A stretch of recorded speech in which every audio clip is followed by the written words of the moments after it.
So depending on if you want to buy a startup home, a move-in ready home, or your dream home, those are all going to be wildly different. I'm not against Zillow, but it's irresponsible if you're looking without a pre-approval.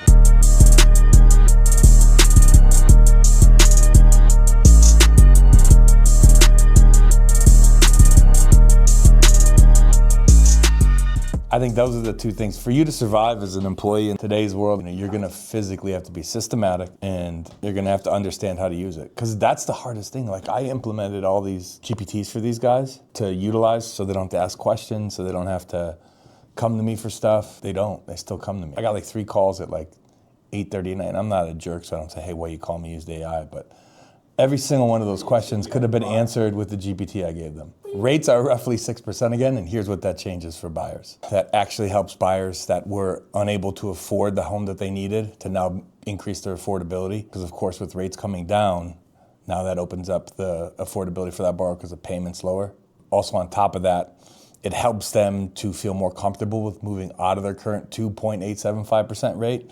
So if their house payment's X and their new house payment's gonna be Y, that increase in house payment is less, so it gives them more comfortability of moving to that next home. For homeowners that were sitting on the fence and waiting, that gives them the ability to now get into the market right now. Right now being the most pertinent time to get in because it's winter and rates are still at 6, because once it gets warmer and rates go below 5 or below 6 and get into the 5s, it will be a little bit of a buying frenzy. So that will increase the amount of people in the market, which then will in turn increase the amount of people bidding on those homes. So the window right now is once those rates get below 6% and get into the 5s, let's say 5.875 or below that, that will bring a lot of people into the market. And now those people will be buying homes alongside of the people that are looking to buy now. So getting in now would be the best time because 1, it's still cold outside and it's still winter. 2, rates are above that 5.875. So if you wait until rates get below 5.875, now that cost of that home is gonna jump up probably 10 to 20% that you're looking at now. I would say in most cases they have a thought of where they wanna live, but once they get out there and start looking, then it drastically changes because they start looking for homes in the certain areas that have better schools. So those costs are a lot higher. And then when they realize what that purchase price will buy them in that area they wanna live in, they then start to realize, okay, I can get it cheaper here. Also, taxes play a big play in that. So if you buy in a high tax area, even though your purchase price is the same it would be in a low tax area, your total payment when you make that payment every month is a lot higher. So if you're looking Rocky River or looking Parma or look here, wherever you look, it could be a $200 to $300 a month difference in payment just because of what the taxes are. If you're on Zillow too much, you're not gonna understand the differences in the Cleveland neighborhoods and the Cleveland surrounding suburbs. So depending on if you wanna buy a startup home, a move-in ready home, or your dream home, those are all gonna be wildly different. And those cost points are drastically different, especially in the city that you wanna move into. So if you're looking at a specific school system, usually those high-end school systems are gonna come with higher taxes. And in that case, that's gonna be a higher payment. So when you're looking out there, you need to, 1, make sure you know what your payment point is, and then match that with a lot of your goals of where you want to live and why you want to live there. Because there could be a cheaper neighborhood that can meet all your goals, and that payment and price point could meet what you need it to be. And even though I'm not a realtor, I have a ton of realtors that can help you out. Awesome realtors that can help you find the home that you're looking for. I'm not against Zillow, but it's irresponsible if you're looking without a pre-approval. You're gonna get your hopes up and you're gonna wanna buy a home that you cannot afford or you may not be able to afford and you may not be able to buy right now. So if I could get someone 6 months in advance, instead of them coming the day of they're making the offer, 1, I can help them get approved immediately. 2, I can help the cost of that home be cheaper. And so when you're looking on Zillow, you end up finding the house of your dreams and you've never talked to anybody, never seen what you can afford. And also you don't know where your credit's at, you don't know where your income's at, and you don't know how qualifiable you are. If you are pre-approved, it's great to send your realtor those links so they can see what houses you're interested in, and then they can set up showings so you can go out there and see those homes. On the lending side of things, the best thing you can possibly do is send the loan officer or myself the links every single time of the homes you're looking at, and this way we can give you a pretty good breakdown every time on each one of those homes. So I can say, okay, if you're gonna buy this home, this is what your down payment's gonna look like, this is what your payment is gonna look like with taxes and insurance in there. So this way, when you're looking at those homes and comparing homes that you're looking at, you'll know exactly what you're getting into before you make an offer. Before someone goes and buys a house, the things they really need to look at and work on fixing, or is going to be the three things of either having the assets for the down payment and knowing what that amount they're going to have to bring is, having their income in line and making sure their income isn't variable or it doesn't qualify. So you want to make sure that income works. And the last thing you're going to want to do is making sure your credit's on point.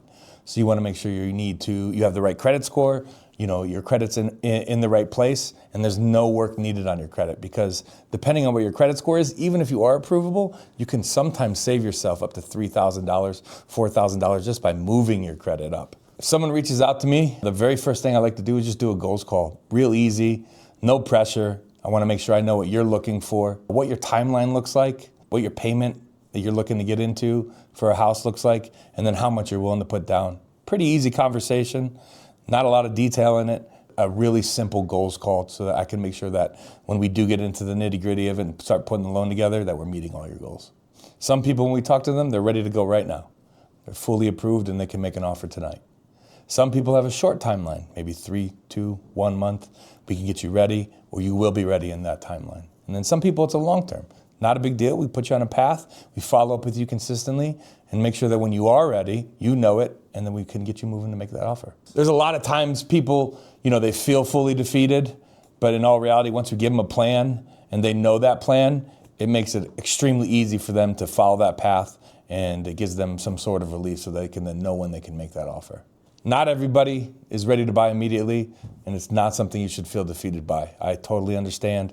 But the good news is that we can create a plan, and that as long as you follow that plan, at the end of it, you will have an actionable item where you can now buy a home.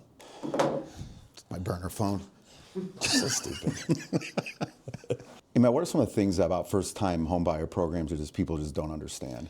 So they don't understand the amount of down payment assistance that they can get. So sometimes it's up to 5%. There's national ones. They really don't understand all of the ones that are available to them. On top of that, there's a ton of grants out there that they may be eligible for, that they just don't know. And so by reaching out to one of us, if you talk to one of us, we can help you find the right program for you.